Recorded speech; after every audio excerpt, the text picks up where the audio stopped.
विद्या भारती इसी गीत को सार्थक करने चली है। दो पंक्तियां इस गीत की का अर्थ बताते हुए। शिक्षा के बारे में कहा गया, शिक्षा क्या स्वर साध सकेगी यदि नैतिक आधार नहीं है। अगर नैतिक आधार नहीं है तो शिक्षा ही बेकार है। और इसलिए विद्या भारती शिक्षण पद्धति का प्रारंभ हुआ, मैंने उद्घाटन भाषण में बताया था। और कीर्ति कौमुदी की गरिमा में संस्कृति का सम्मान न भूले, अपनी संस्कृति का सम्मान नहीं करना भूलो। ऐसे इसकी गीत के एक एक शब्द हमारे जीवन के लिए उपयोगी है। हम इसको स्मरण करें। विद्या भारती का ये 36वां खेलकूद है। आज हमको देखकर लगा कि शायद प्रधानाचार्य की ऐसी योजना ही थी। जब उद्घाटन में हम लोग सब बैठे थे तो मंच पर सम्मानित कराया गया यहाँ के लोगों से या बाकी लोगों से, और आज जब यहाँ के लोग बैठे हैं तो विद्या भारती के अधिकारियों से सबको सम्मानित कराया गया। ये पर इसलिए मुझे ध्यान में आया कि मेरे उद्बोधन में वो विषय नहीं है, लेकिन मैं एक काम कर दूँ। ये सारा कार्यक्रम आयोजन जो हुआ, इसका धन्यवाद ज्ञापन करने के लिए हमारे बैठे हैं, वो करेंगे सबको। लेकिन विद्या भारती ने एक कार्यक्रम तय किया भागलपुर, और यहाँ के क्षेत्र के भागलपुर में तय नहीं किया, उत्तर पूर्व क्षेत्र को दिया। तो उत्तर पूर्व क्षेत्र ने स्वीकार किया। इसलिए सबसे पहले तो मैं उत्तर पूर्व क्षेत्र को धन्यवाद देता हूँ जिन्होंने हमारा कार्यक्रम लिया, और उन्होंने भागलपुर को दिया। तो भागलपुर के कार्यकर्ताओं ने इस गर्मी में इतनी अच्छी व्यवस्था से सारे सब किया। इसलिए भागलपुर के विद्यालय को, भागलपुर के सारे कार्यकर्ताओं को, भागलपुर के विद्यालय समिति को, भागलपुर विद्यालय के आचार्य, प्रधानाचार्य, सेवक और भैया बहनों सबको विद्या भारती की तरफ से धन्यवाद देता हूँ। और आप सब इतनी दूर से आए, ऐसे जहाँ से आए, इन सब जगहों पर इतनी जो गर्मी है, जहाँ इससे कम गर्मी हमारे लोग तो आए हैं, हमारे हिमाचल से और उत्तराखंड से लोग आए हैं, वो उनको यहाँ की गर्मी बर्दाश्त नहीं कर रहे। फिर भी वो तन्मयता से रहे। उधर में थोड़ी बहुत क्षेत्र के आधार पर उनसे चढ़ाव फिर लोग शिकायत नहीं, बल्कि हम ही अपनी शिकायत की। हमारे नरेश जी बड़ा चले के वाले थे, वो कहते थे ये चीज़ और होना चाहिए, पैसा भी थी, तो हमने अपनी शिकायत अपने की, आपने नहीं। इसलिए आपको बहुत बहुत धन्यवाद, निर्णायकों को बहुत बहुत धन्यवाद। मैं निर्णायकों को बहुत बराबर से धन्यवाद देता हूँ कि आज के धन्यवाद। और अब आप बोधन के लिए भैया बहनों के लिए मैं 2-3 बातें, 2 कहानियों के माध्यम से 2 बात कहना चाहूँ। एक तो कहानी सुनाया था पहला दिन, साथ ख्याल है ना सबको, उसी प्रकार 2 छोटी कहानी सुनाई। आप देखते होंगे खेलों में, अब क्रिकेट में 2 प्रकार का बॉल आता है। जैसे तो क्रिकेट को सब करते हैं, इसलिए क्रिकेट की बात, एक होता है कॉर्नर और एक होता है फुल टॉस, जानते हो ना? अब दोनों में तो थोड़ा सा अंतर है। और अगर बॉल सीधा बॉलर के हाथ से उड़ा और एकदम पैर के पास, अर्थात विकेट के करीब पहुंचना चाहिए, बैट्समैन को बैट नीचे हटाकर उड़ना पड़ता है, तो नीचे से विकेट में लग जाए। वही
कहानी सुनाता हूँ इसी पर। पांडव भोजन कर रहे थे, रात का समय था, जंगल में थे, जंगली घर में भोजन कर रहा था, पूजा में भोजन कर रहे थे। दीप जल रहा, दीपक जलाया गया था रोशनी के लिए, उस समय बिजली तो थी नहीं। अर्जुन चिल्ला रहा था, भूख लगे माँ जल्दी खाना दो, भूख लगे माँ जल्दी खाना दो, भूख। खाना मिल गया, जैसे ही खाना शुरू किया हवा का झोंका आया, दीप बुझ गया। अर्जुन रोने लगा, माँ तुम खाना देने में लेट कर दिया, दीप बुझ गया, भूख लगी है, कैसे खाऊं कैसे खाऊं। अब भीम खाई जाना, भीम कहता है हल्ला मत कर, चुपचाप खा। भैया कैसे खाऊं, अंधेरा है, कुछ दिख नहीं रहा है। हाथ तो नीचे कर, अंधेरा में क्या होगा? बोले हाथ तो नीचे कर, सामने हाथ डाला। हाँ भैया खाली मिल गया। बोले वजन उठाओ, मुंह में डालो। हाथ ऊपर क्या? हाँ भैया हाथ नीचे चला गया, मुंह में तो हो गया। अंधेरे में हाथ में खाना कैसे देख लिया? मुंह भी देख लिया, खाना भी देख लिया, कैसे सब हो गया? खाने लगा। भीम ने बोला ये अभ्यास से हुआ, हाथ का अभ्यास है। अगर सामने खाली रखा है, हाथ मान के तो हाथ खाली नहीं जाएगा, मुंह नहीं जाएगा, ये हाथ का अभ्यास है। और तुम खाना खाने छोड़ तब तक खा जाएगा, तब तक माँ को जला दी और खाओ। जब तक धनुष उठाया, बोला रे खाना तो खा ले, तुम्हें भूख लगी थी, बोल नहीं मेरा पेट भर गया। जा खा रहे हो? आपने क्या कहा? अभ्यास, मैं अभ्यास करता और जब एक पीछे बढ़ा, आज अंधेरे में पीछे बढ़ा। अरे अंधेरे में क्या कर रहे हो? अंधेरे में मेरा हाथ खाना देख सकता है, तो मेरा तीर निशाना तो नहीं देख सकता। सांस सांस सांस तीर चल रहा, रोज इसका विषय बन गया अभ्यास का। एक दिन गुरु द्रोणाचार्य जा रहे थे कि रात में सांस की आवाज कहाँ से आ रही है? कौन है? बोले गुरुदेव मैं अर्जुन। क्या कर रहे हो? बोले अभ्यास कर रहा हूँ। क्या अभ्यास कर रहे हो? बोले तीर चलाने का। बोले ये पाठ तो मैंने पढ़ा ही नहीं है, क्योंकि ये तो 8वां का सेशन में चलता, तुम तो चौथे पाठ में हो। अभी और आगे बढ़ो, जिरंदाजी सीखो, तब तक रात में शब्द में नहीं सिखाना शुरू करूंगा। बोले नहीं गुरु जी मैंने अभ्यास। अच्छा चलो कहीं लिया है तो दिखाओ क्या अभ्यास किया। अर्जुन ने तीर चलाना, पूरे सारे के सारे तीर निशाना मेरे में छेद रहे। अभ्यास सही हो, सही समय पर, तो खुद अभ्यास से भी उस पाठ को भी आप पढ़ सकते हो जिसका कक्षा में पढ़ा नहीं है।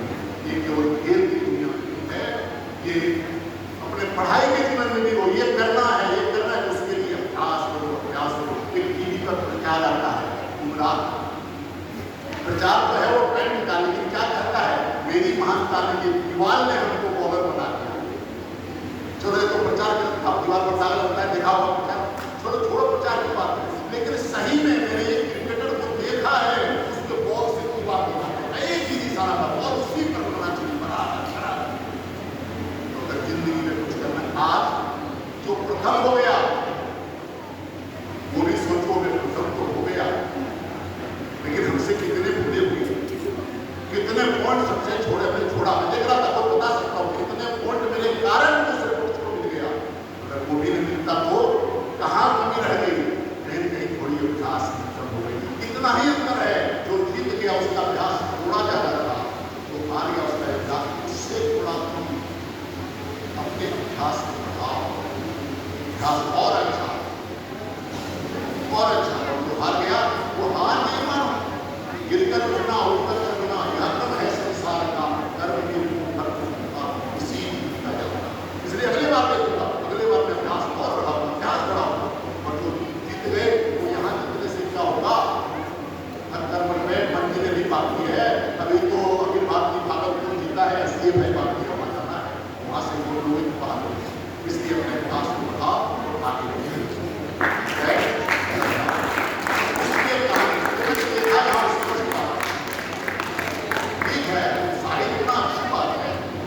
उत्साहित होना अच्छी बात है, कैसा उत्साहित हो जाओ। एक वोट लिया, दूसरा ले लो, तो तीसरे बार में गया। पाकिस्तान के खिलाड़ी ने आपने शतक बना लिया, आपने से देखा था, तो बल्ला उठाता है, सम्मान करता उठाता है, कहना कैसे अभी अभी ड्राइवर बना के लोगों को क्या मतलब है इसका? अतिशयोक्ति नहीं होनी चाहिए, उत्साह होना जरूरी है। क्या परिणाम निकला? आवश्यक चला गया, ऐसे ऐसे करते हुए बदला, बंदूक दिखाना था, ऐसे ही लागू चला। इसलिए इस पर भी एक कहानी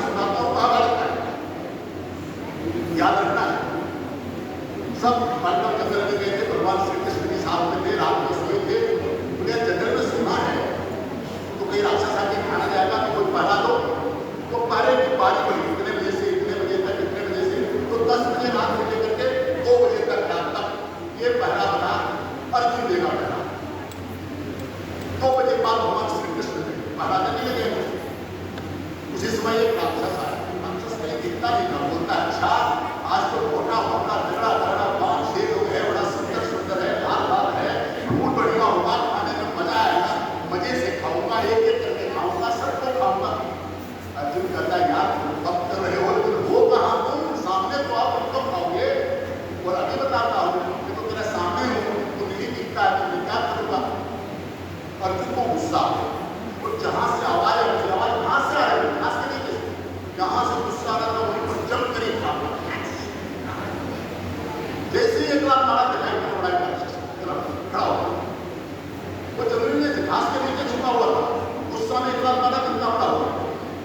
अभी अब खाऊंगा, मुझे मुद्दा खाओ, तो कितने बन गए हो, हम लोग तो 6-6 फुटते हैं, 7-7 फुटते हैं, क्या खाओ। तो वो ऐसे ऐसे अर्जुन का मजाक उड़ाने लगा, अर्जुन गुस्सा में आने लगा, पर लगा है उसको पीठ में, जितना गुस्सा में आके पीटे वो उतना बड़ा हो गया, जितना गुस्सा में पीटे उतना बड़ा हो गया। और तो खाऊंगा। रात के 2 बज रहे थे, अर्जुन पसीना पसीना हो गया, उसको मारते मारते गुस्सा अपना छोड़ा हो गया। अब ये नहीं मरेगा, आया पानी दिव्यास्त्र था, दिव्यास्त्र निकाला, तो कृष्ण भगवान दिव्यास्त्र की आवाज से चल गए थे, उसके टंकार दिया, उससे जगह कहते तुम्हारा टाइम तो खत्म हो गया, बोले नहीं इसके बिना मारे नहीं सुनता, अभी मारेगा नहीं, बस दोस्तों तुम्हारा टाइम ओवर हो गया, समय का पालन करो, अब मेरा बारी है, तुम हो जाओ। बोले नहीं बिना मारे नहीं छोड़ो, बिना मारना था तो मुझे पहले क्यों नहीं मारा, अब मेरा टाइम है, छोड़ो। डाटा कृष्ण अर्जुन हो गया। अब कृष्ण पैदा करने लगे, तब तक वो राक्षस को 8 मिनट 10 मिनट का हो गया था। बोला अच्छा तुम आया है, चलो अच्छा है कि बहुत सुंदर हो, कोमल हो, पहले तुमको खाने में मजा आएगा। भगवान आ जाएगा, मुस्कुराते आ जाएगा, तुमको खाएगा, को पकड़ना चाहिए, इधर से भागे, इधर पकड़ना चाहिए, इधर से भागे, और यही रास्ता अब उल्टा हो गया। अब कृष्ण मुस्कुरा रहे थे, आजा आजा, अब वो गुस्सा रहा, अरे तुमको खाऊंगा। अब वो इधर भाग गए, उधर भाग गए, कभी उसके टांग के पीछे से निकल जाए, बड़ा था पकड़ पकड़ खा जाऊंगा, छोटा बच्चा कहता आप घर में बताना ही। अंत में वो गुस्सा आने लगा, अब वो जितना गुस्सा आने लगा उतना वो छोटा होने लगा, वो उतना छोटा होने लगा, वो छोटा होने लगा। और कृष्ण चिल्लाते अंत में फिर वो अपने पुराने जगह पर आ जाएगा, भूमि पानी से जैसे पुराने जगह पर आ गया। कृष्ण ने विचित्र से झटपट से ऐसे झपट्टा मारी, उसको पकड़ लिया, छोटा सा हो गया, उसको पकड़ लिया मुट्ठी में, दुपट्टा जैसे यहाँ से उड़ाया गया और भगवान कृष्ण ने उसमें ऐसा रखा और एक गड्ढे लगा कर सुबह हो गया। अर्जुन था उधर दिख रहा, कहाँ गया, किसको खोज रहे हो, बोले वो राक्षस कहाँ गया, आपने अगर मार दिया उसका डेड बॉडी कहाँ है, कितना दूर फेंका डेड बॉडी। बोले यार मारना मेरा काम नहीं है, मुझे दुनिया को मारता हूँ, मारना तो तुम्हारा काम है, और मुझे अगर मारना है तो तुम्हें से मरवाऊंगा। अभी महाभारत सबको मरवाया उसे से, तो है कहाँ, बोले तुम्हारे लिए बांध के रखा हूँ, बोल के दे दिया तुम्हारे इस कहानी का। यदि आप गुस्सा होते हो तो दुश्मन की ताकत बढ़ती है, और यदि आप हर परिस्थिति को हंसते हुए झेलते हो और गुस्सा दुश्मन को दिलाते हो, दुश्मन की ताकत बढ़ती है। इसलिए खेल के मैदान में जब पढ़ाई देखोगे बॉलर को कोई बॉल छक्का में पिटा गया तो वो स्थिति बनती है, जब गुस्सा का है दूसरा बॉल आएगा और गुस्सा का तीसरा बॉल, लेकिन शुभम दुबे की तरह अगर एक बॉल में छक्का पीटते हो